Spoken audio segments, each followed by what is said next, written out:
And here's a look at the notable games in Week 5. We're back in London. Aaron Rodgers and the Packers playing the Giants. In L.A., Cooper Rush looking to stay undefeated when the Cowboys visit the Rams. AFC North rivals going head-to-head on Sunday night. Joe Burrow and the Bengals visiting Lamar Jackson and the Ravens. And then we've got a rivalry renewed in the AFC West. Raiders and Chiefs clashing in Kansas City on Monday night. All right, let's welcome in Vegas insider Todd Fuhrman and the Wizard of Odds, Kenny White, here to deliver their best bets for Week 5. Start with your top ATS wager. One game to consider. The Falcons are the only team who's 4-0 against the spread this season. They're 10-point road dogs against Tom Brady and the Bucs. Todd, did the Falcons interest you, or is there another team and the number that you're targeting? They do not, Hakeem. When you're drawing Tom Brady dead off back-to-back losses, you're going into battle without Cordarrelle Patterson and Kyle Pitts. It could be an uphill battle for Arthur Smith's bunch this weekend. So I'm going to go in a different direction and head out west, where Philadelphia is on the road against the Arizona Cardinals. And when you look at this Philadelphia team, they've been dynamic offensively in every game. They weren't even slowed down last week by the rain after spotting the Jacksonville Jaguars an early 14-0 lead. We saw them do what they've done nearly every single week, play their best football in the second quarter, where they just have another gear. And I look at the Arizona Cardinals, a team that's really been sluggish coming out of the gates. You look at their two home performances this year. They were blown out week 1 by the Kansas City Chiefs. They weren't that much better in a 20-12 loss against the Rams. And you have a little bit of a quarterback rivalry here between Jalen Hurts and Kyler Murray, both Oklahoma products. I think Philadelphia keeps that freight train on the tracks. I love them in the first half, minus the modest field goal on the road against the Cardinals. I'm going to go Cincinnati Bengals plus the points against Baltimore. They're the better football team. The Baltimore Ravens defense is a sieve, 30th in the league in points allowed, adjusted points allowed in my system, and 28th in yards per play, allowing 5 yards per rush, 7.1 a pass. Just horrible numbers. Cincinnati starting to turn it around. Super Bowl chance had kind of a little bit of a slow start to the season, but playing much better football this year. They won both games last year, scoring 41 in both. I don't see Baltimore's defense giving up that many this time around, but still, it's a bad defense. Cincinnati gets their points. They win this game. I think the Bengals are a very sharp play tomorrow. All right, now for your top money line wager. The Bills are the heaviest favorite of the week, minus 900 against the Steelers. Kenny Pickett making his first NFL start. Rookie says he doesn't see Pittsburgh as underdogs. Clearly, he doesn't understand how this works. Steelers are plus 600 dogs. Kenny, do you want to back your fellow Kenny and take the Steelers to pull off a massive upset?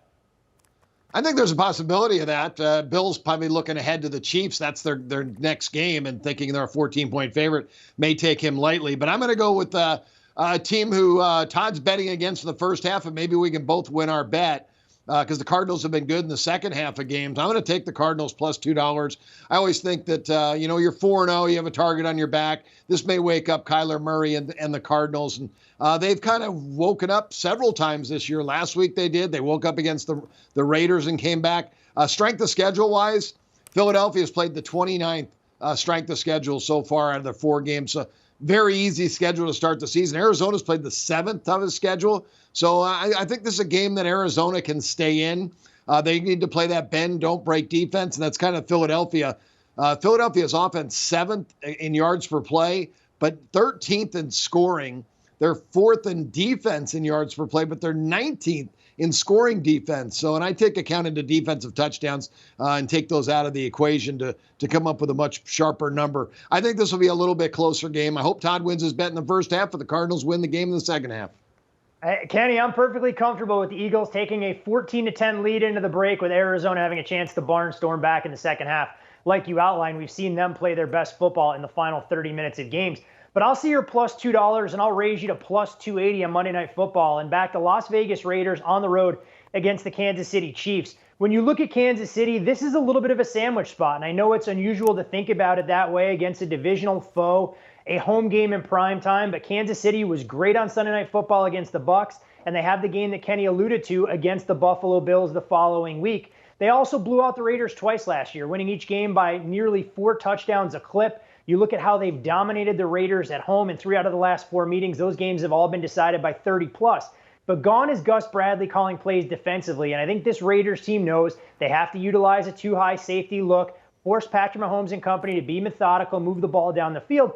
And I actually like the Raiders' defensive line's ability to slow down that Kansas City rushing attack. Meanwhile, on the other side, the Raiders showed me a little bit of life. And while it wasn't the most efficient way to move the football on the ground last week against the Broncos, they still had a tremendous amount of success. And if they stay committed to Josh Jacobs in this particular spot, they're going to be able to shorten the game, stay in it deep into the fourth quarter. And when you look at Derek Carr's numbers against the spread, he's been dynamic when you're talking about playing on the biggest stages. I think the Raiders will have a chance to win this game late, and I'll happily take the plus 280 on the money line looking for the upset. Yeah, and if that happens, hopefully Devontae Adams is involved heavily in the passing game, because Whirling Dermish needs some touchdowns from Devontae Adams, my first pick, 11th overall. And you guys don't care about that, but I do, so we're going to move on to what you do care about. Now for the game, you like to go over the total. Overs went 9-7 in Week 4, the first profitable week this season. Todd, what's the game that stands out to you here in Week 5? Yeah, you're right, Hakeem. You see the average scoring in games go up in Week 4 versus what we saw weeks 1 through 3, but it does come with the caveat that you probably should back out the 93-point explosion between the Seahawks and the Detroit Lions that inflated that number a little bit. But what I don't think is inflated is the Seahawks total again this weekend against the New Orleans Saints. It did open as low as 43.5, 44 at Caesars, got bet up to 46. And earlier today, it came down a touch with Andy Dalton getting the nod as a starting quarterback. Honestly, I think that's an upgrade for a Saints offense that has a consummate floor general, so to speak. Using him as the distributor, getting the ball to the playmakers in space. Jameis Winston has become a walking turnover as he nurses that back injury. You look at Chris Olave, who's really performed better than expectations could have insinuated when you're talking about the first 4 games of his NFL career. Alvin Kamara back out there. It doesn't appear Marcus May is going to go in the back. And this Seahawks offense, much more dynamic throwing the football than what we've seen. I think both of these offenses will have some success on Sunday. This total feels a little bit low, knowing Mother Nature will play absolutely no role in wreaking our total here. Yeah, I like that total a lot, Todd. You mentioned the Seattle game last week with 96 points. Who was their opponent? Detroit. Oh, that's right. I'm going to go over with Detroit. I've been going over every week, and I said I'll continue to go over with them until maybe they go under twice in a row, because this defense is just so bad. Number 30 in the league in yards per play allowed, number 32 in scoring, and offensively, number 1 in both categories. My box score for that team, Detroit, 35.5 to 34.7. That's per game. Their games are averaging 70 points per game. The total's just 45.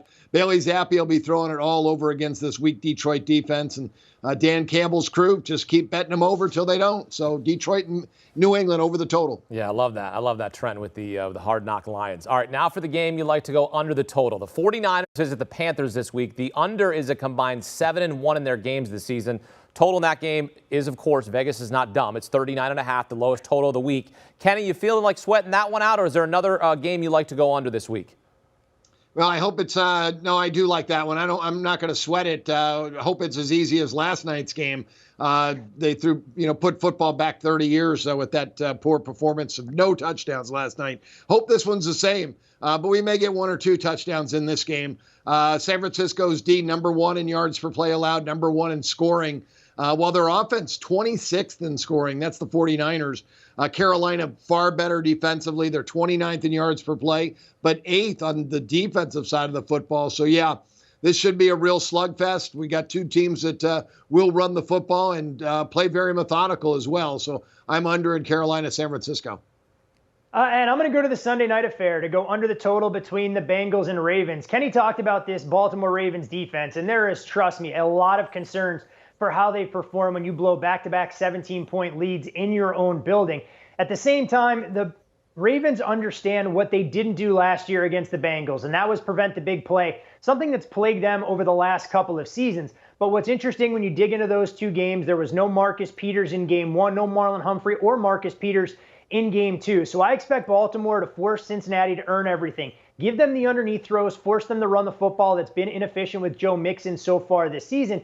Meanwhile, on the other side for the Ravens, they're extremely limited with their big play potential. You look at what Lou Anarumo did in the only game against Lamar Jackson last year. They did an excellent job keeping him in the pocket. He was pressured 7 times. He was sacked 5 times. The Ravens won't have the services of Rashad Bateman, which means they don't really have a true outside receiving threat. Devin Duvernay has been a nice story, but he operates more out of the slot, which will allow guys like Logan Wilson and Von Bell to focus on Mark Andrews. You saw Andrews get bottled up last week against the Buffalo Bills. And I think both of these teams realize how important this game is in the division. Baltimore probably believes they should be 4-0 right now. The Bengals, as Kenny alluded to earlier, starting to get their sea legs under them, but they have struggled when teams play that too high safety look. I think this is a little bit more defensive-minded than odds makers believe, and those two high-scoring games last year have this total a touch inflated for Sunday Night Football.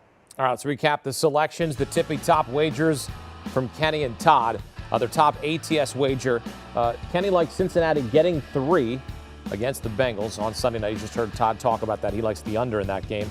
Todd likes Philadelphia in the first half to cover 3 against Arizona. Top money line wager, Cardinals on the money line, Raiders on the money line. So, hey, look, you can get Philadelphia to cover 3 and the Cardinals to pull off the upset for the full game. Raiders looking to pull off an upset against Kansas City. Detroit, New England over 45.5 is the total to go over for Kenny.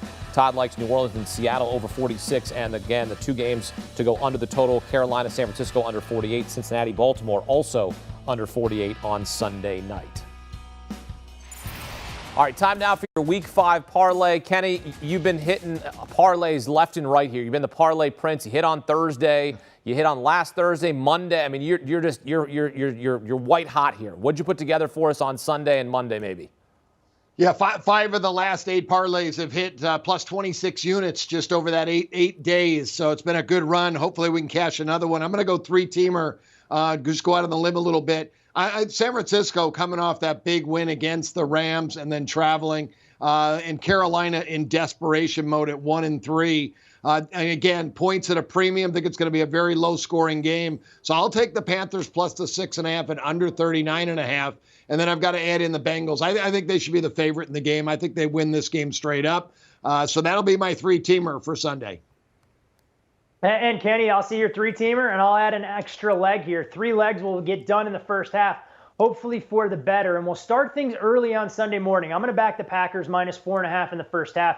Aaron Rodgers comments this week about how the offense has to do more to take some of the pressure off the defense. And I really believe this will be a jolt to the Giants system defensively. When you look at the quarterbacks they faced so far this year, Ryan Tannehill, Cooper Rush, Justin Fields, and Baker Mayfield. This is a Green Bay team that has playmakers. They're starting to get more comfortable with Aaron Rodgers. I think they make a big splash early. Jacksonville Jaguars return home after a game played in sloppy conditions against Philadelphia. This is a team that I think can put up points and do so in a hurry. They'd love to make a statement in the division and keep pace with Indianapolis the best way. Force Houston out of its comfort zone, so they have to play from behind. When you're looking at one other leg here, I'll go with Tampa. This is a team off back-to-back losses that I know is probably champing at the bit to get back out there against a divisional foe. I don't think any of us believe that Atlanta and the Bucs would be tied atop the NFC South after the first 4 weeks. And last but certainly not least, Kenny talked about going over the total in this game.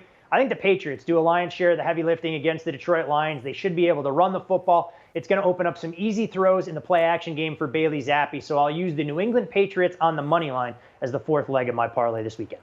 Todd Fuhrman and Kenny White putting knowledge in your mind so you can put some money in your pocket. Men, thanks. Appreciate it. Hey, you want more picks and analysis? Check out sportsline.com. You'll get insight from experts like Kenny and Todd. Plus, the site has an advanced computer model that offers analytics for all of your wagering needs. Get your first month for only $1 using the promo code TROPHY. Again, your first month for only $1 using the promo code TROPHY. Sportsline.com. Do you want a sports network that delivers everything that matters about the game? The highlights, the picks, the instant analysis, no yelling, no fake debates, no politics. Hit the subscribe button and never miss a moment.